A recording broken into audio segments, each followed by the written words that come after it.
The windmill had been broken since before they arrived. That was the first thing she noticed when their wagon rolled to a stop on the flat stretch of Wyoming territory that would become their claim.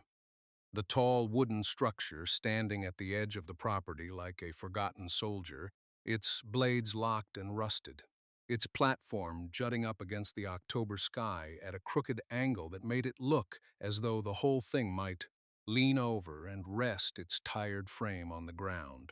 The well beneath it still worked, which was what mattered. The windmill itself was just a ghost of what someone else had once tried to build here. They were 26 and 29 years old, married 3 years, and they had come west from Missouri with a wagon packed so tightly that the boards groaned over every rut in the road. They had seeds, tools, 2 quilts, a cast iron pot, a small crate of her mother's preserves, and somewhere beneath the rolled canvas and the spare axle, a crate of turkeys.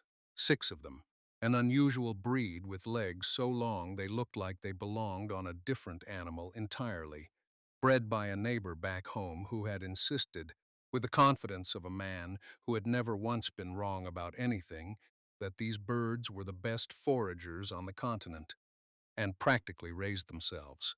She had believed him. Her husband had not. By late October, they had the cabin framed and chinked, a root cellar dug, and the beginnings of a fence line staked out along the south pasture. The turkeys had been released into the yard with the expectation that they would scratch and wander, and generally do what turkeys were meant to do. What they actually did was pace in restless circles, stare upward at the broken windmill with what could only be described as longing, and then begin, one by one, to climb it. The first time it happened, she thought it was a fluke. She pulled the big Tom down from the second rung of the ladder and set him back in the yard and went inside to start supper. By morning, all 6 birds were roosting on the platform, 15 feet off the ground, looking down at her with the serene expressions of creatures who had already made up their minds. Her husband laughed the first time, then again the second time. Then he stopped laughing and started muttering, because the neighbors had ridden past in November and seen the birds up there, and word had traveled the way words did in that wide empty country, faster than weather, and just as unwelcome. Sky turkeys, someone called them. The name stuck. She didn't find it funny. Neither did he, not really, not anymore. They had come out here to build something solid and sensible and worth standing behind, and instead their yard was empty, and their windmill was a roost, and the whole valley seemed to know it. What they did not yet know was that the turkeys were already wiser than any of them.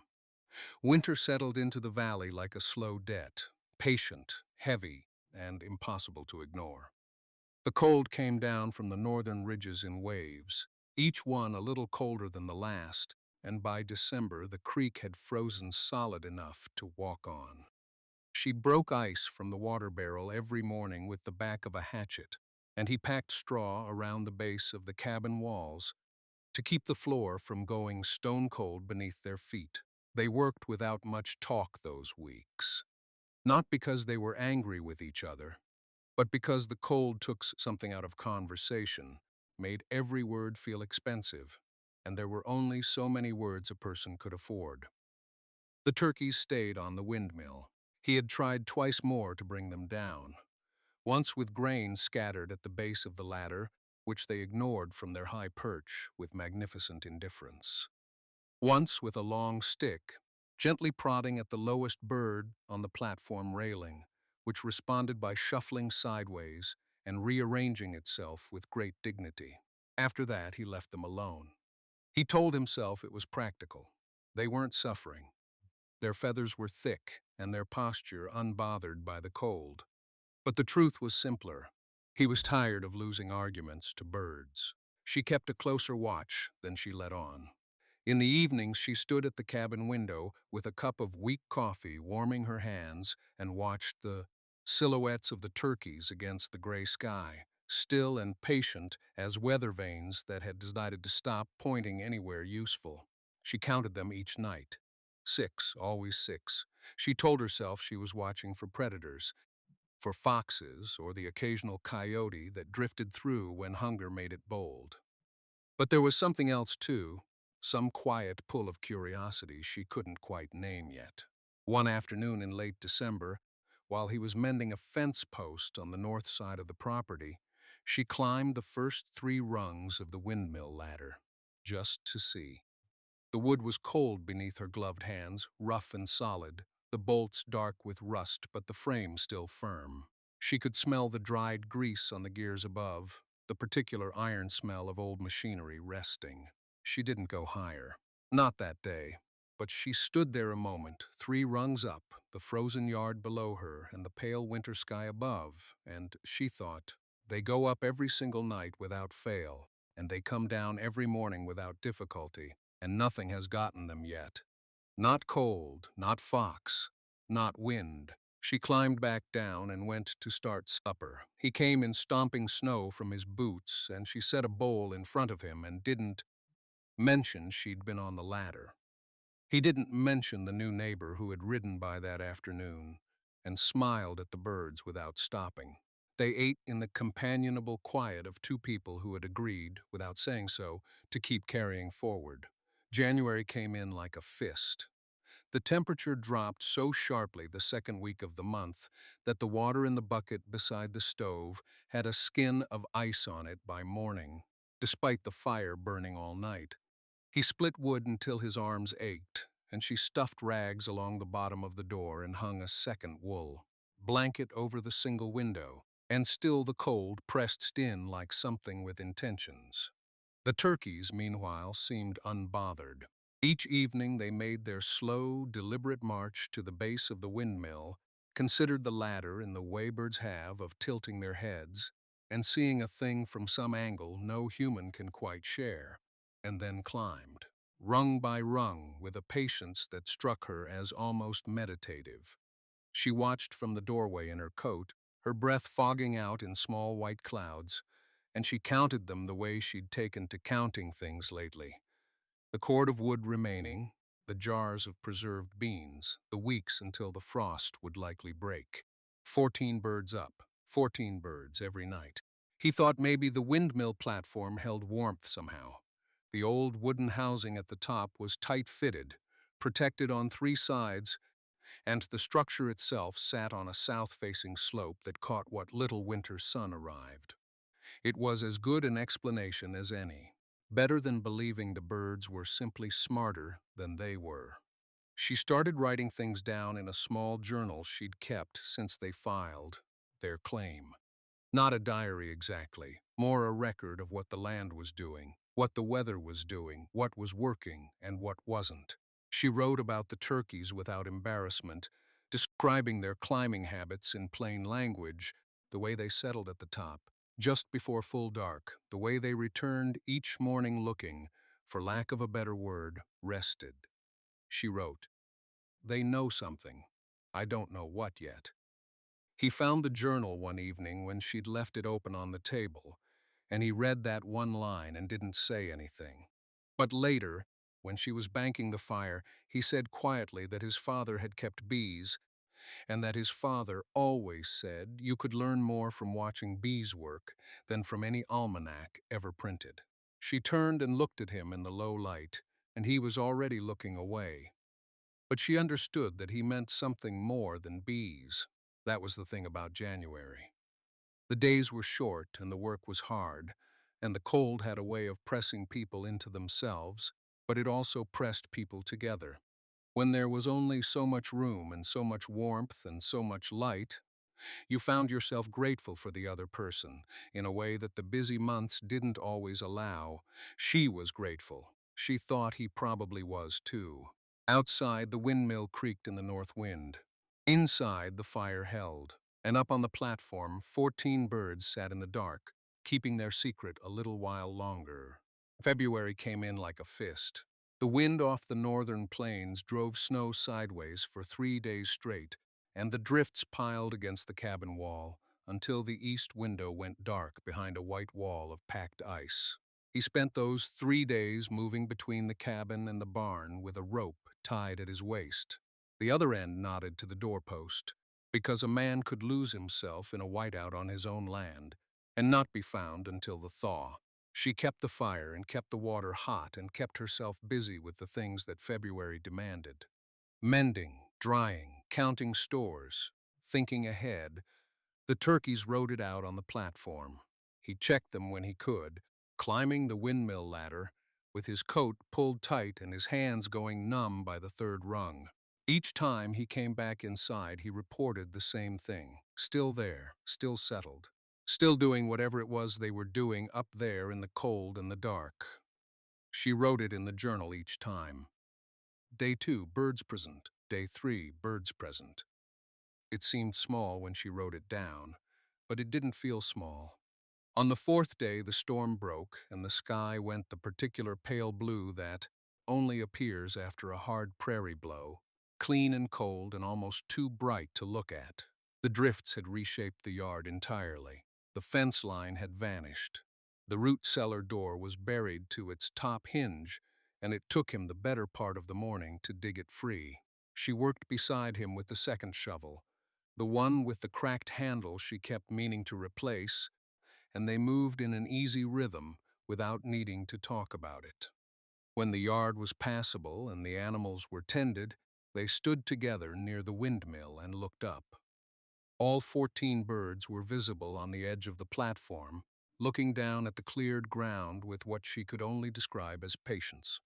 Not hunger, exactly, not restlessness. Just a kind of settled waiting, as if they had known the storm would end and had simply arranged themselves accordingly. He said it was the strangest thing he'd ever kept. She said she thought strange might be exactly what they'd needed. They stood there a moment longer than they had to, both of them looking up at the birds against the blue sky, and she thought about what he'd said in January about his father and the bees. She thought about the line she'd written in the journal. They know something. And she wondered now if she'd been right, not just about the windmill and the platform, but about something larger, about the farm itself, about what it meant to stay somewhere long enough to learn its own particular logic. The birds watched them. The windmill turned slowly above, catching a light wind from the west. It was still winter, but the light was changing. She noticed it that afternoon, the way the sun held just a little longer before letting go of the horizon, and she noticed that she was glad. The light changing was not nothing. She had learned that on the frontier. In the city where she had grown up, light was a courtesy, something that arrived and departed politely through windows framed by curtains. Out here it was a force with intentions. When it shifted, something shifted with it, and a person who paid attention could feel it before they could name it. She began keeping a second set of notes in the journal, separate from the turkey observations. Not a diary, exactly, more a record of small signals. The angle of shadow across the root cellar door at midday. The way the creek sounded different when the temperature climbed above freezing, even briefly, a kind of loosening in its voice. The date the first mud appeared along the south fence line where the sun hit longest. She had no formal training in such things, but she had 2 winters behind her now, and she was beginning to trust her own accumulated knowledge the way she trusted her hands. He noticed the journal growing thicker and asked her about it one evening while she was mending a seam by lamplight. She showed him the pages. He read slowly, turning them with care, and when he looked up his expression was one she recognized as the one he wore when something had landed in him the way a good idea does, quietly and all at once. He said he wanted to start something similar. For the windmill itself, she asked what he meant. He had been thinking, he said, about the platform. Not just its usefulness now, not just the eggs and the shelter it had provided. He had been thinking about the structure itself and why the birds had found it. A high, sheltered space, out of reach of water and predators. He wanted to understand whether there were other places on their claim with the same qualities. Places they hadn't thought to look because they'd been looking the way everyone else looked, straight ahead and at ground level. She set down her mending. She said that sounded like something worth knowing. He said he thought so too. They talked until the lamp burned low, which they rarely let happen on account of oil being costly. She refilled it without either of them remarking on it, and they kept talking about the barn's upper loft and whether it held heat differently than the lower, about the hillside behind the property and a shelf of rock she'd noticed the previous autumn but hadn't investigated, about the creek bed's near bank where the overhang of earth might create a kind of natural insulation. It was the kind of conversation that redraws the shape of a place in your mind, and she felt the farm shifting slightly in her imagination, becoming not just the flat picture of fenced acres and posted land claim, but something with vertical dimension, something with hidden rooms. Outside, the wind had come back. She could hear the windmill turning, its familiar rhythm, and above it the occasional soft movement of the birds settling and resettling on the platform, unbothered by dark or cold. The next morning came in gray and still, the kind of morning that withholds its intentions. She woke before him, which was not unusual, and stood at the window with her shawl pulled close, looking out at the yard. The windmill stood dark against the pale sky, and even from the house she could see the silhouettes of several birds still roosting on the platform.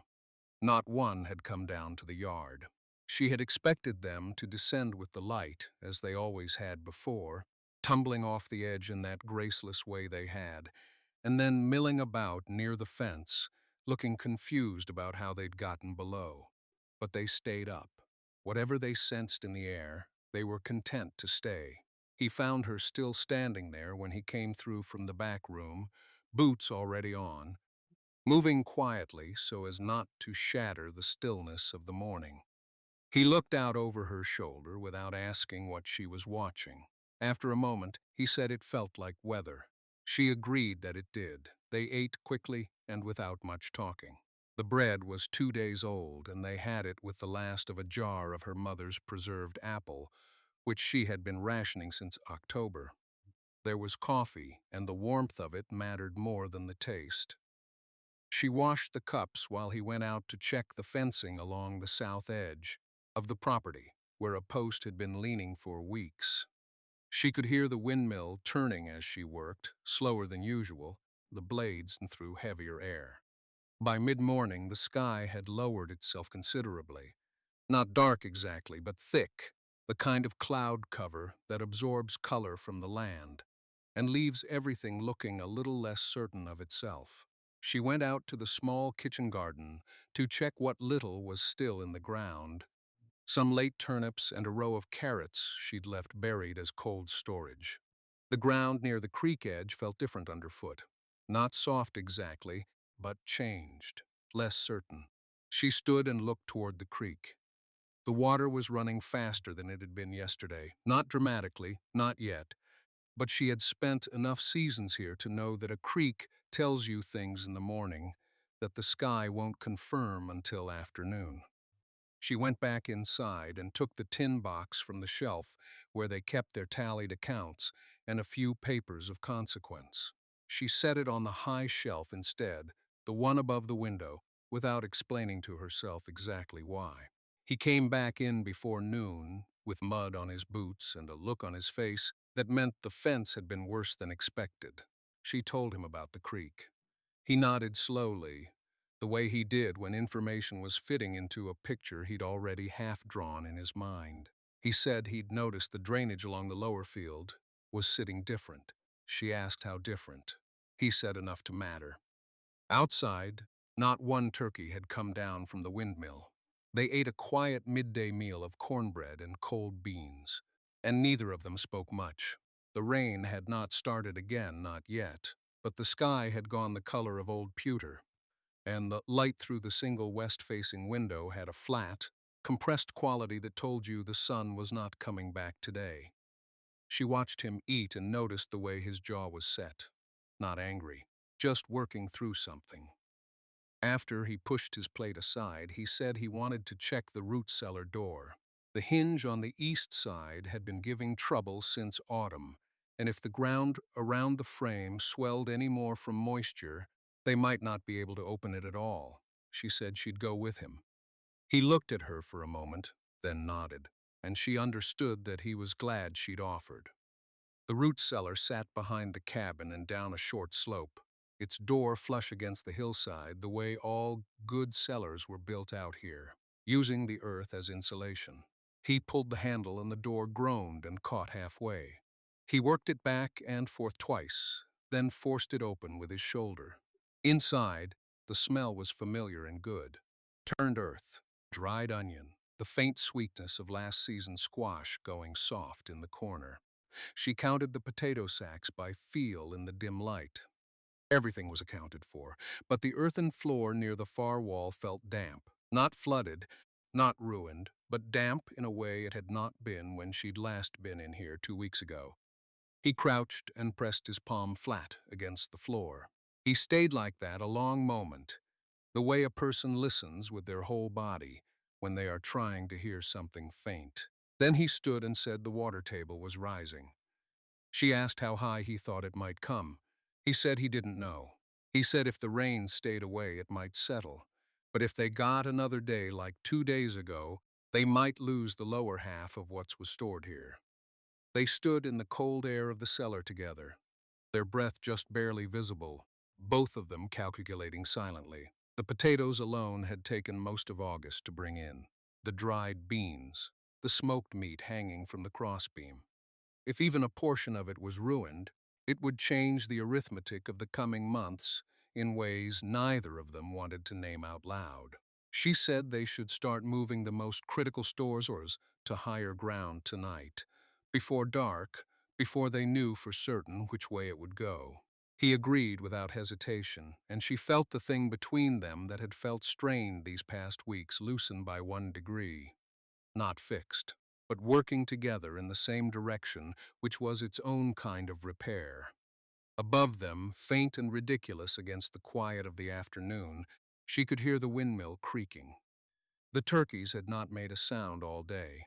They worked through what remained of the afternoon without speaking much, which was not the same as silence.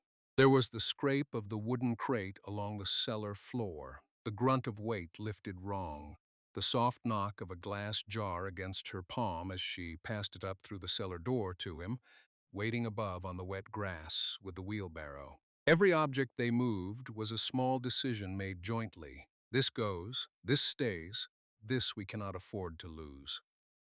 The smoked meat came down first from the crossbeam, then the dried beans sealed in their cloth-topped crocks. She wrapped the jars of last summer's tomatoes in burlap to keep them from knocking together in the barrow, and she noticed that her hands had stopped trembling. Not from cold. She hadn't realized they'd been trembling at all. He made 4 trips to the barn, which sat on the one rise of land their claim possessed, a low swell that amounted to maybe 8 or 10 feet of elevation above the yard, but had felt meaningless until now. The barn was not much, rough-cut boards and a pitched roof that still leaked in 2 places, but its floor was dry, and that was the only qualification that mattered tonight. He stacked the crates along the barn's inner wall, away from the leaking places, and when she came behind him with the last armload of wrapped jars, she set them in the row he'd started and stood back, and looked at the assembled stores and did her own arithmetic again. They hadn't saved everything. The bulk potatoes were too heavy and too many to move safely before dark, and they'd left them with a kind of deliberate hopefulness, as if not naming the risk might reduce it. She understood that was not how water worked. But some decisions are not really decisions. They are just the limit of what 2 people can carry. When the last of the moving was done, they stood in the barn doorway and looked out across the yard. The low ground between the cabin and the creek had taken on a sheen that wasn't there this morning. Not standing water yet, but the grass had that dark pressed-down look that meant saturation was close. The windmill stood at the yard's far edge, still turning slowly in the evening air, its creak carrying clearly now that the wind had calmed. And up near the top, just visible against the gray sky, several of the turkeys had settled in for the night. Their shapes were angular and strange against the fading light, more silhouette than creature, and from this distance they looked almost purposeful. like they were keeping watch over something. She pulled her coat closer and watched them for a moment longer than made sense. He came to stand beside her without being asked, close enough that their shoulders touched. She said she still couldn't make heads or tails of those birds. He said he'd stopped trying. She nodded slowly, but she didn't look away. The rain began in the night, not with drama, no thunder, no wind-driven sheets cracking against the walls. Just a steady, patient falling that she heard first as a low hiss against the barn roof, then felt as a change in the air itself, a heaviness that pressed in through every gap in the boards. She lay still for a moment in the dark, listening, and counted the seconds between the sounds the way she had learned to do as a child. Though there was no lightning to measure against. There was only the rain and more rain behind it. By morning the yard was transformed. The low ground she had noticed the evening before, that pressed down grass with its warning sheen, had become something else entirely. Water stood in a broad, shallow sheet between the cabin and the creek, not deep but wide, catching the gray sky and giving it back in a dull mirror. The kitchen garden fence posts rose out of it like the masts of small sunken ships. The path to the cabin door was gone beneath 2 inches of standing water that moved almost imperceptibly southward, carrying small twigs and last year's dead grass with it. He pulled on his boots at the barn door and stood looking at it for a long moment before he spoke. He said they'd gotten the animals up just in time. She agreed, but she was looking at something else. Across the flooded yard, the windmill stood as it always did, its base sitting on a slight natural rise that the original settler must have chosen for exactly this reason, though that man was long gone and had left nothing behind except the structure itself and a rusted coffee tin they'd found buried near the base in their first week. The rise was modest, perhaps 18 inches above the surrounding grade, but this morning it made all the difference. The ground around the windmill's legs was damp but not drowned. The ladder rungs disappeared upward through the air, dry, and the turkeys were still there. All of them as far as she could count from across the water. They were awake and moving on the platform, occasional heads bobbing up past the edge of the railing in a way that she had come to recognize as their ordinary morning restlessness. They had not come down. There was no reason they would. The grain was flooded, the yard was flooded. The roosts in the lower barn were occupied by the animals they'd moved last night. The turkeys had nowhere to go but where they already were. She turned to him and said, quietly, that the eggs would be dry. He looked at her. Then he looked at the windmill. Then he looked back at the water spreading steadily across the yard, still growing, fed by the creek they could no longer see. He said he thought they ought to go check. She was already pulling on her coat. The water was cold against her boots before she'd taken 3 steps off the porch. Not deep, ankle high, maybe a little more, but moving, which was the part that caught your attention. It had direction to it, a slow, creeping intention, and it pushed against her with enough weight that she had to think about her footing on ground she could no longer see. He came beside her and they moved together the way they had learned to move through uncertain terrain. Not fast, not reckless, each step placed before the next was committed to. The windmill was perhaps 40 yards from the house. She had walked it 1,000 times without thinking. This morning it felt like a different distance, the water shifting her sense of where the earth was beneath her. The yard she knew transformed into something that had to be trusted rather than simply used.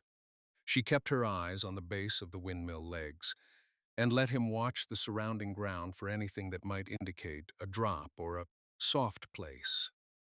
They reached the structure without difficulty. The legs were planted on that slight rise she had noticed from the porch, and that the ground there was firm and only faintly wet. He grabbed the lowest rung of the ladder and tested it with his weight, then looked up. From below, the platform was invisible, just the underside of the old wooden housing and the rusted tail of the wheel angled against the gray morning sky. But there was sound. There was the low, rolling conversation of turkeys at their ease, unhurried, the kind of murmuring that meant nothing was wrong. She went up first. He held the base of the ladder while she climbed, the rungs solid beneath her hands, the air cooling as she rose above the level of the windmill legs, and then above the level of the roof of the barn, and then higher, until she could see over the top of the wooden housing, and the platform came into view. The birds parted for her the way they always did, with mild annoyance rather than alarm. She stepped onto the platform and crouched, and there they were. Nest after nest, packed into the corners and against the low railing, each one formed from whatever the birds had carried up. Dry grass, scraps of old rope fraying into fiber, bark fragments, even a piece of burlap she recognized from a feed sack she had thought was simply lost. Every nest was intact. Every nest was dry. The eggs were pale and faintly luminous in the flat morning light, dozens upon dozens of them, protected 6 feet above a valley that was quietly filling with water. She heard him start up the ladder below her. One of the turkeys settled back onto its nest with a proprietary air, adjusting its weight with great ceremony over the eggs beneath it, and she almost laughed, except that what she actually felt was something much larger than laughter, something she would need a quieter moment to understand. He came up slowly, favoring the rung where the wood had always been soft, and she heard his breathing change the moment. His head cleared the platform edge, and he saw what she was seeing. He did not speak right away. He simply pulled himself up and stood beside her, his boots wet from the flooding yard below, and looked at the nests the way a man looks at something that rearranges everything he thought he understood. She counted while he stood there. Not all of them, because some nests were nested within other nests, and the eggs overlapped in clusters she could not separate with her eyes, but she counted enough. Enough to know. Enough to feel the arithmetic of it settle into something solid in her chest. He finally said quietly that he reckoned they had been wrong about the birds. She said she reckoned they had been wrong about a great many things. He looked at her then, not at the nests, and there was something in the way he did it that made her feel seen in the way she had not felt seen in a long while. Not since the hard months had started piling one onto the next, since the jokes in town had sharpened from teasing into something with edges. He had been carrying the weight of those edges the way he always carried hard things, turned inward and quiet, and she had not always known how to reach him when he went quiet like that. She reached for his hand now. He took it without hesitation. Below them, the water was still rising. She could see it from the platform, the flat silver of it spreading through the lower garden beds, swallowing the neat rows where she had planted beets and winter turnips just 10 days before. The fence around the chicken run was half submerged. The path to the root cellar was gone beneath a glassy sheet that reflected the pale gray sky back at itself. Everything low was lost, but they were not low. One of the large toms moved to the edge of the platform and regarded the water below with what she could only describe as indifference. It stretched its neck, made a low sound in its chest, and stepped back to arrange itself over a nest with the slow deliberateness of something that had never doubted its own judgment. She almost said something about how the birds had known all along, had known before any almanac or any neighbor or any careful farmer with a glass barometer and a worried eye on the clouds. But she did not say it because she thought he already understood that, was already reckoning with it the same way she was. What she did say, still holding his hand on the platform above the flooded valley, was that they ought to build a proper railing before the hatchlings came. He said he had been thinking the same thing since the third rung. She felt the morning begin to change around them. The railing took 3 days. He cut the uprights from cedar he had saved since autumn, posts he had intended for a garden fence that never got built because there had always been something more urgent. She held each one steady while he drove the bolts, and they worked without speaking much, which was its own kind of language between them after 4 years on this claim. The turkeys moved around them with enormous patience, stepping over boot heels and investigating nail heads and generally behaving as though the construction were a personal courtesy they had been expecting. By the second day, the valley below was still holding water in the low places, brown and still as old glass. From the platform, they could see the Halverson property 2 miles east, and the dark flat shine where his winter wheat had been. They could see the bend in the creek where it had jumped its banks and taken the old cottonwood stand with it. They could see, in every direction, evidence of what the rains had done to everyone who had trusted the ground. She thought about the neighbors. She thought about how many of them had laughed, or at least smiled in that careful way people smile when they want you to know they think you are. Foolish without saying so plainly. She did not feel satisfaction about that. What she felt was something quieter, a wish that somehow all of it could have been shared, that the platform had been larger, that she had understood sooner what the birds were doing so she might have said something useful in time. On the third morning, the first egg cracked. They were both up there when it happened, putting the final brace on the east corner, and one of the older hens shifted on her nest, and there was the sound, small and definitive, like a sentence beginning. He set down his mallet.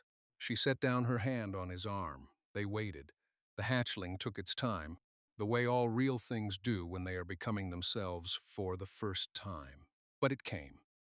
Wet and awkward, and already trying to stand, already leaning against its mother's feathers, with a determination that had no reason behind it, except that standing was what came next. She felt something she could not name exactly, something between relief and gratitude, and the particular pride that belongs not to accomplishment, but to endurance, to having stayed, to having been wrong about so many things, and right about one important one, which was each other. He finished the brace. She counted 20 nests, still whole, and warm above the water. The valley would drain. The ground would return. There would be more hard seasons. She knew that. And more questions she didn't have answers for. And more mornings when the work ahead looked like more than two people could hold. But the hatchling stood. And from the platform, in the long pale light of a clearing sky, everything below them looked, for the first time in a long while, like the beginning of something.